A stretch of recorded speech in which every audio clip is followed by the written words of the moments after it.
நாளைக்கான வீடியோ தாங்க வந்திருக்கு. வீடியோ வந்து சூப்பரா இருந்துச்சு அப்படின்னு தாங்க சொல்லணும். யாருக்குமே தெரியாம வந்து நம்ம ஆதி, பாரதி 2 பேருமே வந்து ஹனிமூன் போயிட்டாங்க அப்படின்னு தாங்க சொல்லணும். இன்னொரு பக்கம் பார்த்தா நம்ம ஆதிக்கு வந்து டவுட் வந்துருச்சுங்க. எல்லாருமே நம்மள வந்து ஏதோ ஒண்ணு மறைக்கிறாங்க. அத ஃபர்ஸ்ட்டு கண்டுபிடிப்போம் அப்படின்னு சொல்லிட்டு அத வந்து கண்டுபிடிக்க ஸ்டார்ட் பண்ணிட்டாரு அப்படின்னு தாங்க சொல்லணும். அதெல்லாம் பார்க்கறதுக்கு நம்ம சேனலை மட்டும் மறக்காம லைக் அண்ட் சப்ஸ்கிரைப் மட்டும் பண்ணிருங்க. ஃபர்ஸ்ட்டு எடுத்தோனே நம்ம ஆதி, அவங்க அம்மா சாரதா 2 பேரும் பேசிக்கிட்டு இருக்கிற மாரி தான் காட்டிட்டு இருக்காங்க. ஆதி வந்து சொல்றாங்க, "அம்மா எதுவா இருந்தாலும் என்கிட்ட சொல்லுங்க. நான் வந்து உங்கள எதுவுமே நினைக்க மாட்டேன். நீ எங்களோட அம்மா. நான் உங்கள யாருக்காகவும் எதுக்காகவும் வந்து விட்டு கொடுக்க மாட்டேம்மா, ப்ளீஸ்மா சொல்லுங்கள். எனக்கு எதுக்குமா ஒரு மாதிரி இருக்கீங்க, முன்ன மாதிரி இல்லைம்மா நீங்கள் அப்படிங்கிற மாதிரிலாம் கேட்குறாங்க. அதுக்கு வந்து சாரதா வந்து மனசுக்குள்ளேயே வந்து அழுதுகிட்டே வந்து சொல்கிறாங்க, உங்ககிட்ட அந்த உண்மையை எப்படிப்பா சொல்லுவேன் அப்படின்னு மனசுக்குள்ளே யோசிச்சுக்கிட்டு, அதுக்கடுத்து வந்து சாரதா வந்து சொல்கிறாங்க, அப்படியெல்லாம் எதுவுமே இல்லைப்பா, உனக்கு வந்து தப்பாக தெரியுதுன்னு நினைக்கேன். அதாவது ஸ்வேதா வந்து சின்ன வயசுலேருந்தே வந்து உன்னைய தான் கல்யாணம் பண்ணணும் அப்படின்னு சொல்லிட்டு அவள் ஆசைப்பட்டுக்கிட்டு இருந்தா. அதனால் அவளுக்கு வந்து கொஞ்சம் இப்போ நீ பாரதி கல்யாணம் பண்ணதுனால அவளுக்கு வந்து கொஞ்சம் மனசு ரொம்ப கஷ்டமாக இருக்குது. அதனால தான் அவள் என்ன பண்ணாலும் நானும் அவளுக்கு சப்போர்ட் பண்ணிக்கிட்டு இருக்கேன்ப்பா, வேறு எதுவுமே கிடையாதுப்பா அப்படிங்கிற மாதிரி சொல்கிறாங்க அந்த சாரதா. உடனே ஆதி வந்து சொல்கிறாங்க, சரிம்மா நீங்கள் இவ்வளோ சொல்கிறீங்களே அதனால வேணால் நான் வந்து நம்புகிறேம்மா அப்படிங்கிற மாதிரி வந்து நம்ம ஆதி சொல்கிற மாதிரி காட்டிக்கிட்டு இருக்காங்க. சரின்னு சொல்லிட்டு சாரதா வந்து கிளம்பி போயிடுறாங்க. அடுத்த சீனில் வந்து நம்ம ஆதி வந்து ரூமுக்குள்ளே உட்காந்து தனியாக ஃபீல் பண்ணிக்கிட்டு இருக்கிற மாதிரி காட்டுறாங்க. அந்த இடத்துக்கு வந்து பாரதி வந்து வராங்க. வந்துட்டு, "ஆதி என்ன ஆதி ஒரு மாதிரி ஃபீலிங்காக இருக்கிற மாதிரி தெரியுது, உங்கள் முகத்தில் அந்த பழைய கலையே இல்லையே?" அப்படிங்கிற மாதிரி கேட்குறாங்க. "ஆமாம் பாரதி, எனக்கு அம்மாவை நினச்சா கொஞ்சம் கஷ்டமாக இருக்குது. காலையில் நடந்தது உங்களுக்கு தெரியும்ல?" அப்படிங்கிற மாதிரி சொன்னோன்னே, "ஆமாம் நீங்கள் தான் சொன்னீங்கல்ல" அப்படிங்கிற மாதிரி வந்து பாரதி சொல்கிறாங்க. "ஆமாம், அதுக்கடுத்து நான் போய் வந்து அம்மாவை பார்த்தேன். அம்மா கிட்ட வந்து கேட்டேன், எதுக்குமா இப்படிலாம் நான் பண்ணுறீங்க, நீங்கள் முன்ன மாதிரி இல்லைம்மா. எங்கள் அம்மா வந்து தனியாகவே இந்த கம்பெனியெல்லாம் கட்டி காத்தவங்க, ஆனால் இப்போ அப்படி கிடையாது. யாருக்காகவும் பயந்துக்கிட்டு ஏதோ பண்ணிக்கிட்டு இருக்கிற மாதிரி எனக்கு தெரியுது" அப்படிங்கிற மாதிரி சொல்கிறாங்க. "அப்படியா சொல்கிறீங்க ஆதி?" அப்படிங்கிற மாதிரி கேட்டவொடனே, "ஆமாம், எங்கள் அம்மா ஃபேஸ் கட்டை பார்த்தாலே நான் கண்டுபிடிச்சிட்டேன்" அப்படிங்கிற மாதிரி வந்து ஆதி சொல்கிறாங்க. "ஆனால் அந்த 50 லட்ச ரூபா வந்து இன்னும் எங்கே போச்சு ஏது போச்சுன்னு யாருமே விளக்கம் கொடுக்கல. அது எனக்கு புரியாத புதிராகவே இருக்குது" அப்படிங்கிற மாதிரி வந்து ஆதி சொல்கிற மாதிரி காட்டிக்கிட்டு இருக்காங்க. உடனே பாரதி வந்து சொல்கிறாங்க, "நீங்கள் ஒன்றும் கவலைப்படாதீங்க ஆதி, அந்த 50 லட்ச ரூபா மேட்ரை வந்து என்கிட்ட விட்டுருங்க, நான் பார்த்துக்கிறேன் அது எல்லாத்தையும். நீங்கள் இப்போ ரிலாக்ஸாக தூங்குங்க சரியா?" அப்படிங்கிற மாதிரி சொல்கிறாங்க. சரின்னு சொல்லிட்டு நம்ம ஆதி, பாரதி எல்லாருமே தூங்கிடுறாங்க. மறுநாள் காலையில் வந்து பாரதி வந்து இங்கே கிளம்பிக்கிட்டு இருக்காங்க, ஆஃபீஸ் கிளம்பிக்கிட்டு இருக்காங்க. அப்போ அங்கனக்குள்ளே பக்கத்தில் இருந்த ரோசாப்பூ எடுத்து தூக்கி எறிஞ்சு எறிஞ்சு ஆதி வந்து விளாண்டுக்கிட்டு இருக்கிற மாதிரி காட்டிக்கிட்டு இருக்காங்க. அப்போ வந்து பாரதி வந்து சொல்கிறாங்க, "ஆதி என்ன பண்ணிக்கிட்டு இருக்கீங்க? எனக்கு ஆஃபீஸ்க்கு லேட் ஆச்சு, இந்த நேரத்தில் பண்ணிட்டு இப்படி பண்ணிக்கிட்டு இருக்கீங்களே?" அப்படிங்கிற மாதிரி சொல்கிறாங்க. "வாங்க பாரதி, ஆஃபீஸ்க்கு பதறாமல் போவோம்" அப்படிங்கிற மாதிரி சொல்கிறாங்க.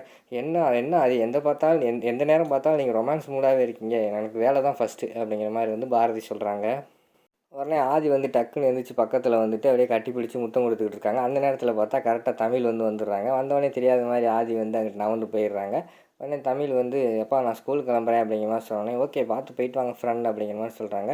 உடனே பாரதி வந்து கேட்காங்க, "எப்படி ஸ்கூலுக்கு போகிற?" அப்படின்னு கேட்டதுக்கு, "என்னை ராணி ஆண்டி வந்து கூட்டு போவாங்க" அப்படின்னு சொல்லிட்டு அவங்க கிளம்புறாங்க. சரின்னு சொல்லிட்டு அந்த நேரத்தில் நம்ம பாரதியும், "நான் ஆஃபீஸ் கிளம்புறேன்" அப்படின்னு சொல்லிட்டு அவங்களும் வெளியில் கிளம்புறாங்க. இவரும் வெளியில் போய் பார்க்காங்க. அந்த இடத்துல பார்த்தா அவங்களோட ஸ்கூட்டி வந்து பஞ்சர் ஆகி நிற்கிது. அதை பார்த்துக்கிட்டு ஆதியும் தமிழும் சிரிக்கிறாங்க. "எதுக்கு சிரிக்கிறீங்க? வண்டி பஞ்சர் ஆகிடுச்சு, இப்போ நான் எப்படி ஆஃபீஸ் போகிறேன்னு தெரியலையே" அப்படிங்கிற மாதிரி யோசிச்சுக்கிட்டு இருக்கிற மாதிரி காட்டுறாங்க.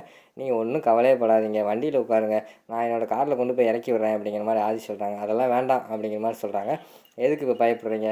கம்பெனியில் எல்லாருமே பார்த்து நீங்கள் என் ஒய்ஃப்னு கண்டுபிடிச்சிருவாங்கன்னு சொல்லி தானே பயப்படுறீங்க. நான் வேணால் உங்களுக்கு தெருல இறக்கி விட்டுறேன், நீங்கள் யாருக்கும் தெரியாமல் நடந்து வாங்க. ஆட்டோவில் போனாலும் அவங்களுக்கு 150 ரூபா கொடுக்கணும்ல, அந்த 150 ரூபா எனக்கு கொடுங்க, நான் ஆட்டோக்காரனை வேலை பார்க்குறேன்" அப்படிங்கிற மாதிரி சொல்கிறாங்க. சரி சொல்லி வேண்டா வெறுப்பா வந்து பாரதி வந்து அந்த காரில் ஏறுற மாதிரி காட்டுறாங்க. அந்த நேரத்தில் தமிழ் வந்து சொல்கிறாங்க, "அப்பா பிளான் சக்ஸஸ்" அப்படிங்கிற மாதிரி சொல்கிறாங்க. "ஏய் என்ன பிளான் சக்ஸஸ்?" அப்படிங்கிற மாதிரி சொல்லிட்டு அந்த இடத்துல கோவமாக உட்காந்துருக்காங்க பாரதி. அதுக்கடுத்து 2 பேரும் காதுக்குள்ளே ஏதோ பேசிக்கிட்டு இருக்கிற மாதிரி காட்டுறாங்க. நம்ம ஆதியும் தமிழும், "என்ன லேட் ஆகிடுச்சு வாங்க ஆதி" அப்படிங்கிற மாதிரி கூப்பிட்டோன்னே சரின்னு சொல்லிட்டு ஆதியும் கார் எடுத்துகிட்டு கிளம்பிடுறாங்க.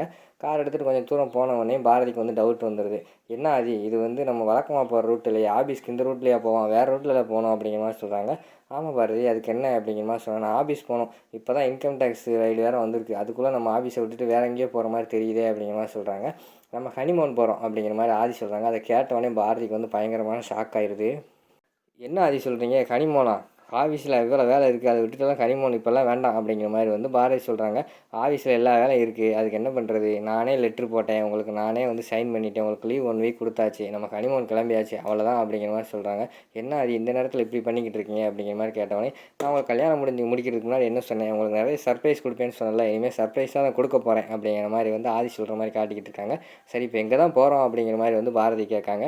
"எங்கே போகிறோன்னு தெரியல, போகிற வழியில் எங்கே கார் நிற்கிதோ அங்கே இறங்கிக்கிருவோம்" அப்படிங்கிற மாதிரி சொன்னேன். "என்ன ஆதி இப்படி சொல்கிறீங்க" அப்படிங்கிற மாதிரி சொன்னோன்னே, "அதுதான் ஒரு கிக் இருக்குது" அப்படிங்கிற மாதிரி வந்து ஆதி சொல்கிறாரு. சரின்னு சொல்லிட்டு ஒரு லவ் சாங்கை போட்டுக்கிட்டு அப்படியே வண்டியில் அப்படியே ட்ரைவ் பண்ணி போய்க்கிட்டே இருக்கிற மாதிரி காட்டுறாங்க. ஒரு ஸ்டேஜுக்கு போனதுக்கப்புறம் பார்த்தா நம்ம பாரதி வந்து அசந்து தூங்கிடுறாங்க. நம்ம ஆதி மட்டும் பாட்டை போட்டுக்கிட்டு அப்படியே லவ் சாங் கேட்டுக்கிட்டே வந்து பாரதியோட அழகை ரசிச்சுக்கிட்டே போகிற மாதிரி காட்டுறாங்க. நல்லா மலை மேலெல்லாம் ஏறி போய்கிட்டு இருக்கு. பாட்டு போட்டு வண்டி போய்கிட்டு இருக்கு. ஒரு இடத்துல நிப்பாட்டிடுறாங்க. அந்த இடத்துல வந்து கண் முழிச்சிடுறாங்க பாரதி. ஆதி இப்போ நம்ம எங்கே வந்திருக்கோம் அப்படிங்கிற மாதிரி கேட்காங்க. எங்கே வந்திருக்கோம் தெரியல, ஆனால் பக்கத்தில் ஒரு ஹில்ஸுக்கு வந்திருக்கோம் அப்படிங்கிற மாதிரி சொன்னோடனே பாரதி வெளியில் வந்து பார்க்காங்க. வாவ், கிளைமேட் சூப்பராக இருக்குது பாரதி அப்படிங்கிற மாதிரி சொன்னோடனே, பரவாயில்லையே பாரதி பல முகம் கொண்டவங்களா இருக்காங்களே அப்படிங்கிற மாதிரி சொன்னோன்னே, என்ன ஆதி சொல்கிறீங்க அப்படிங்கிற மாதிரி பாரதி கேட்காங்க. ஆமாம், லவ் பண்ணும்போது ஒரு ஃபேஸ் கட் வச்சுருந்தீங்க, வேலை பார்க்கும்போது ஒரு ஃபேஸ் கட் வச்சுருக்கீங்க, அதுக்கடுத்து கல்யாணம் முடிச்சப்போ ஒரு ஃபேஸ் கட் வச்சுருந்தீங்க, இப்போ வேறு ஃபேஸ் கட்டாக இருக்கே அப்படிங்கிற மாதிரி சொன்னோடனே, போங்க ஆதி கிண்டல் பண்ணாதீங்க அப்படிங்கிற மாதிரி சொல்கிறாங்க. எல்லாம் நல்லா தான் இருக்குது, எனக்கு ஒரு சின்ன குறை அப்படிங்கிற மாதிரி வந்து ஆதி சொல்கிறாங்க. என்ன குறை அப்படின்னு கேட்டோன்னா, தமிழை மிஸ் பண்ணுறேன் அப்படிங்கிற மாதிரி சொல்கிறாங்க. அப்போ நானும் மிஸ் பண்ணுறேன், வாங்க வண்டி எடுங்க வீட்டுக்கு போவோம் அப்படிங்கிற மாதிரி பாரதி சொல்கிறாங்க. இருங்க தமிழை பார்ப்போம் அப்படின்னு சொல்லிட்டு 2 பேரும் மொபைல் எடுத்துகிட்டு வீடியோ கால் வந்து தமிழுக்கு போடுற மாதிரி காட்டிக்கிட்டு இருக்காங்க. அதோட பார்த்தீங்கன்னா இந்த எபிசோட் வந்து முடிச்சிடுறாங்க.